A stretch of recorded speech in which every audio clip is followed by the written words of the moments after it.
stand for Florida, and we are not going to rest.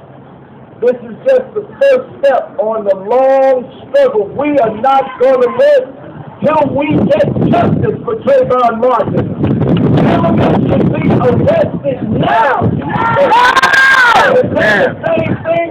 We'd be in jail and we wouldn't have been released from jail. Gentlemen should be arrested now.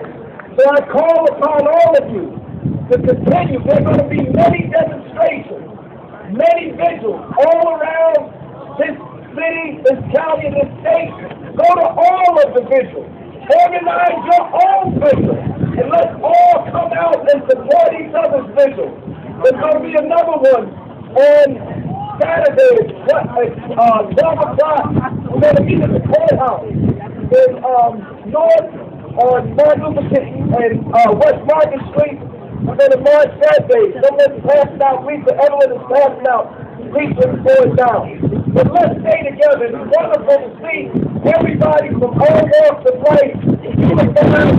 And let's not quit until we get justice for Trayvon Martin. What do we want? When do we want it?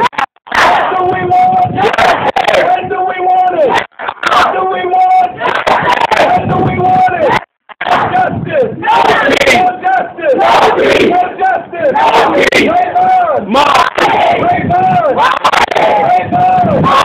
Trayvon! Justice! Trayvon! Our next speaker is another strong leader, a voice for justice in our community, and has presided over a religious institution in the community, is a well-known religious leader from the Muslim community in East Orange. And we'd like to bring forward now for remarks the Imam Mustafa Al-Mu'tazi. Mustafa Al-Mu'tazi. Let's hear it. Come on, let's hear it.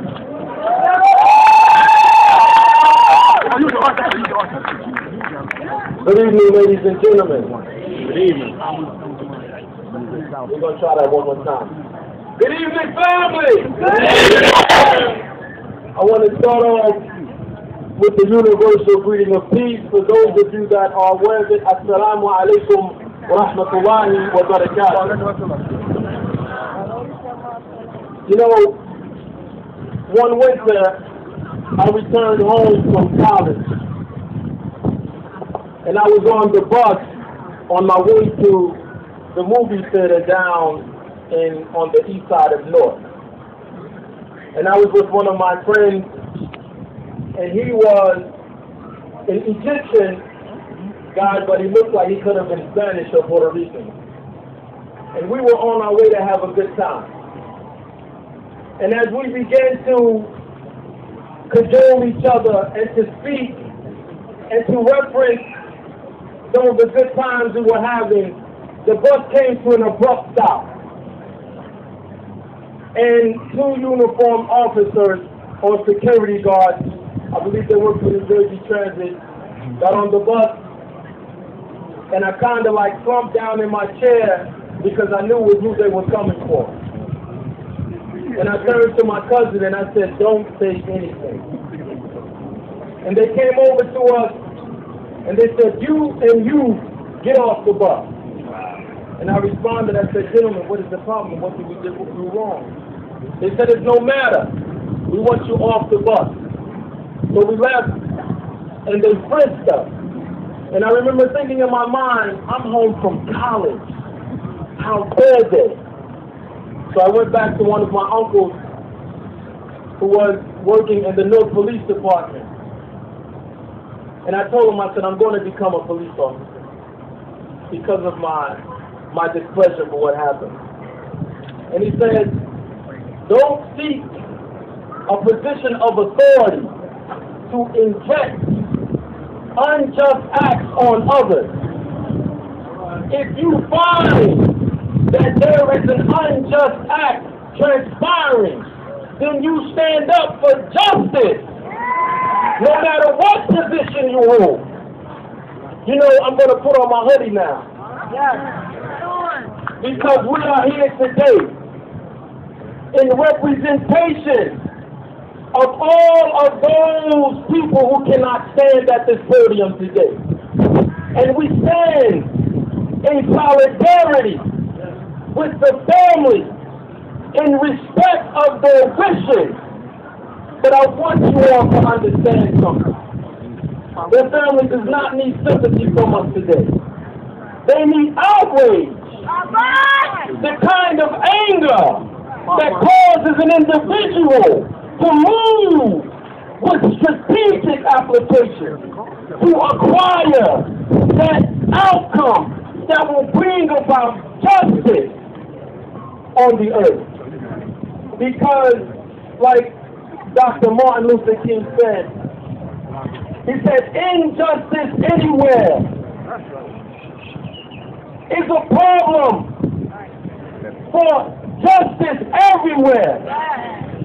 So we have to be the vicegerent and understand that we are not just fighting a war.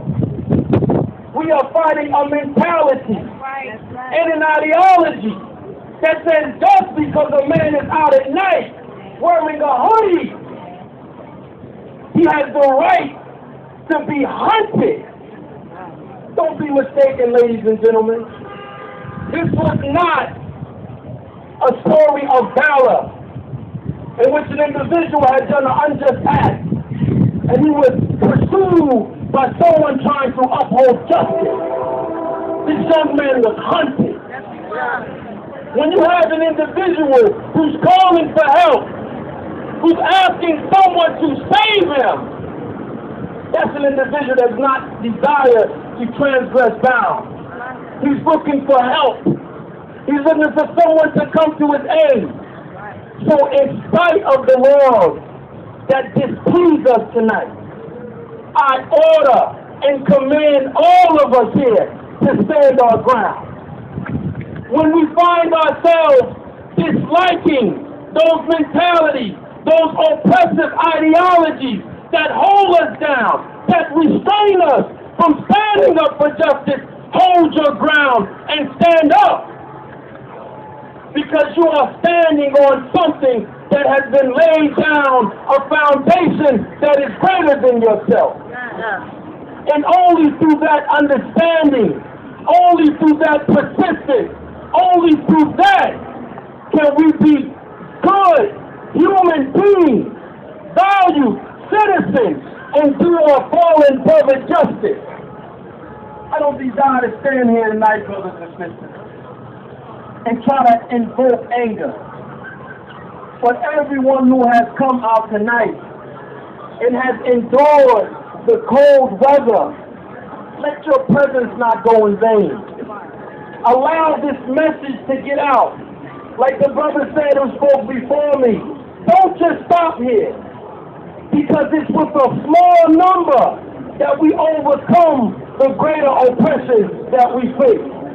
So we have to endure. We have to resist.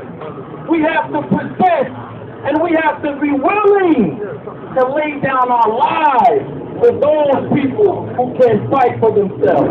I thank you all for giving me an opportunity to speak this evening. And I pray that God makes us sincere in our efforts and He gives us an opportunity to stand up for justice at any point in time in our life. Thank you.